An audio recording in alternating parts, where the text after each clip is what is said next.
cho ban tổ chức xin được phép trinh trọng tuyên bố chương trình là lễ thành hôn của đôi bạn trẻ Hoàng Quang, Huyền Trang, Hoàng Quang xin phép được bắt đầu.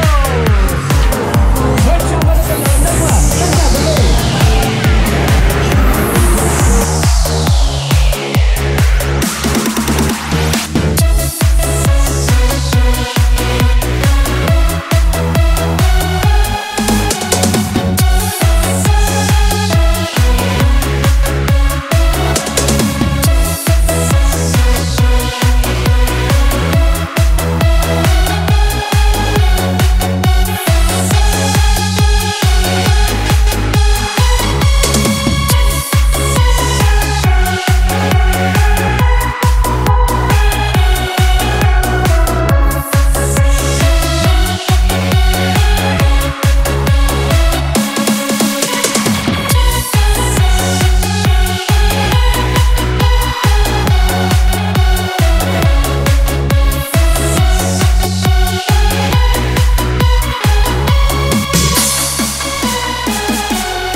Vâng, quý vị thân mến, và hiện diện trên sân khấu của chúng ta ngay lúc này đã có đầy đủ cô dâu và chú rể cùng với đại diện hai bên gia đình, phải không ạ? Vâng, quý vị thân mến, và cũng như để tỏ lòng cảm ơn tới tất cả quý vị quan khách có mặt trong buổi trưa ngày hôm nay, thì xin được trân trọng kính mời cô dâu và chú rể cùng với hai bên gia đình của chúng ta hãy cùng nhau nghiêng người và cúi chào tới toàn thể quý vị. Vâng, xin mời. Vâng, tất cả quý vị hãy dành một tràng vỗ tay thật lớn nữa được không ạ? Vâng, xin cảm ơn quý vị rất là nhiều. Vâng, quý vị thân mến, và quả thật đúng là hôn nhân, hạnh phúc, gia đình, đó là một quy luật không thể thiếu mà tạo hóa đã ban tặng cho mỗi con người của chúng ta. Và cũng giống như câu chuyện tình yêu của chú rể Hoàng Quang và cô dâu Huyền Trang, ban đầu họ chỉ là một người xa lạ, và định mệnh và sợi tơ duyên đã đưa họ đến được với nhau. Và đám cưới của ngày hôm nay cũng đã minh chứng rằng tình yêu của đôi bạn trẻ là có thật. Vâng, quý vị thân mến, và ngay khoảnh khắc tuyệt vời này không để cho tất cả quý vị phải đợi chờ thêm một giây phút nào nữa. Hôm nay ngày 14 tháng 2 năm 2025, tức ngày 17 tháng 1 năm âm lịch, tại gia đình nhà trai bản Nong Nái, xã Trường Mông, Mai Sơn, Sơn La, MC Anh Tiên là người kết nối chương trình. Thay mặt cho ban tổ chức, xin được phép trinh trọng tuyên bố chương trình là lễ thành hôn của đôi bạn trẻ Hoàng Quang, Huyền Trang, Hoàng Quang xin phép được bắt đầu. Rất trong và rất lớn đó mà tất cả quý vị.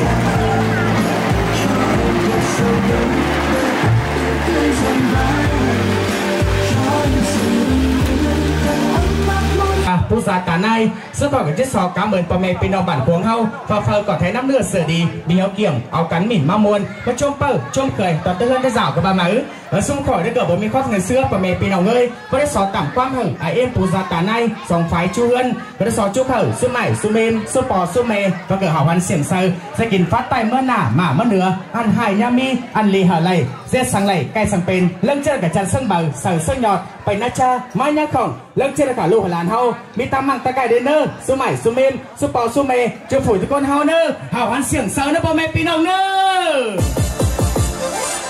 Vâng, quý vị thân mến, vào vừa rồi thì những người làm chương trình cũng có lời phát biểu và gửi đến cảm ơn đến toàn thể quý vị quan khách có mặt trong buổi trưa ngày hôm nay. Và chắc hẳn cô dâu và chú rể của chúng ta cũng đã cảm nhận tình cảm của hai bên gia đình rồi phải không ạ? Và ngay khoảnh khắc tuyệt vời này, xin được trân trọng kính mời chú rể Hoàng Quang và cô dâu Huyền Trang sẽ cùng nắm chặt tay nhau cùng tiến lên một bước. Vâng, xin mời. Xin được trân trọng kính mời cô dâu và chú rể của chúng ta sẽ cùng trao cặp nhẫn yêu thương của mình để dành tặng cho nhau. Vâng, xin mời. Vâng, quý vị thân mến, và quả thật đúng là mẹ đón em về làm dâu của mẹ, anh đón em về làm vợ của anh. Chiếc nhẫn trao tay là hàng ngàn nỗi nhớ, đôi chúng mình chọn kiếp bên nhau. Với một lần nữa xin chúc cho cô dâu và chú rể của chúng ta trăm năm hạnh phúc và hạnh phúc trăm năm. Vâng, xin mời các bạn trẻ sẽ cùng ôm nhau một cái được không ạ? Vâng, và những chào vào đây của tất cả quý vị. Vâng, xin cảm ơn quý vị rất là nhiều. Và xin mời các bạn trẻ cùng khoe cặp nhẫn yêu thương của mình được không ạ? Chú rể bên phía tư gia họ gia đình nhà gái rồi. Và đến hôm nay thì bên phía tư gia họ gia đình nhà gái cũng không trao lại cho buổi trưa ngày hôm nay nữa. Và chúng ta sẽ cùng trở về những món quà tuyệt vời nhất đến từ thân sinh phụ mẫu của chú rể Hoàng Quang. Sẽ cùng trao những món quà tuyệt vời nhất gửi đến cho hai con. Một lần nữa xin được trân trọng và kính mời.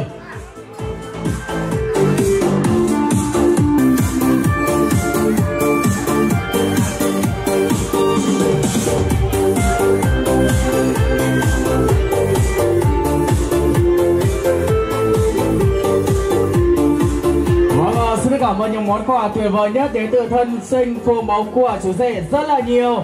Đã có một món quà tuyệt vời nhất được gửi đến cho hai con của mình trong buổi trưa ngày hôm nay.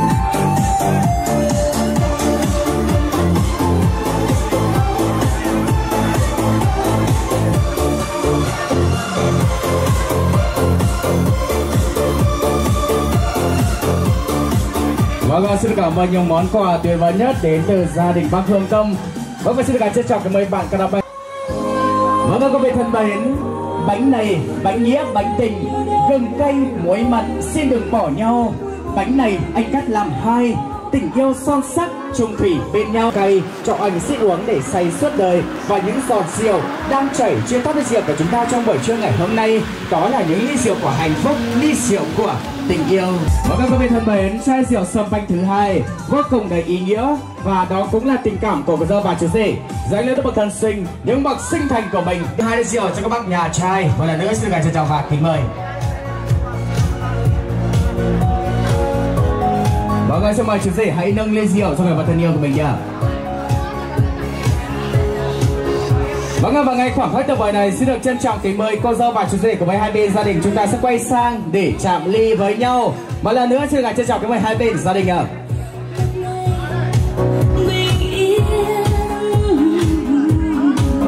Vâng, xin mời đại gia đình sẽ cùng trở về vị trí của mình ạ. Vâng, quý vị thân mến, và ngày hôm nay thì cũng rất là vui cùng cho phép nước làm chương trình đã cùng. Vâng, xin đừng cánh tay của 500 anh em bạn bè của chú rể ạ. Vâng, xin mời tất cả quý vị chúng ta sẽ cùng rót đi rượu để chén của mình, và chúng ta sẽ cùng nhau đứng lên được không ạ? Sau cáo số 10 số mấy bố mẹ bên đầu cả khóng chén lầu cả tướng cái super mẹ pin nông nữa. Vâng, rất là tuyệt vời của tất cả quý vị. Vâng, xin mời tất cả quý vị chúng ta sẽ cùng nhau đứng lên được không ạ? Vâng, rất là tuyệt vời phải không ạ? Vâng, quý vị thân mến, và những làm chương trình thì sẽ đếm từ 1 đến 3, và tất cả quý vị chúng ta sẽ cùng nhau 1, 2, 3 rô. 1, 2, 3 uống được không ạ? Chuẩn bị chưa? Anh em ơi, cả nhà mình ơi. 1, 2, 3, 2, 3, 2, 3, 2, 3, 2, 3. Hảo hẳn đâu. Vâng, xin mời đại gia đình uống ca đi rượu của mình đi ạ.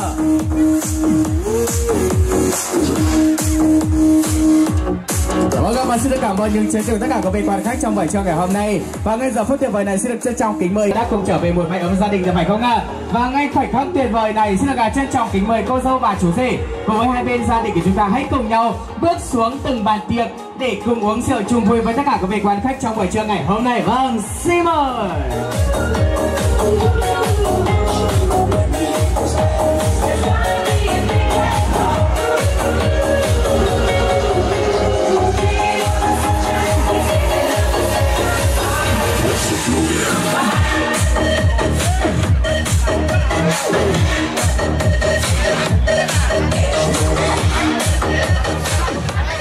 Còn là múa gia đình của chúng ta sẽ cùng trở về sân khấu của gia đình. Vâng, xin mời.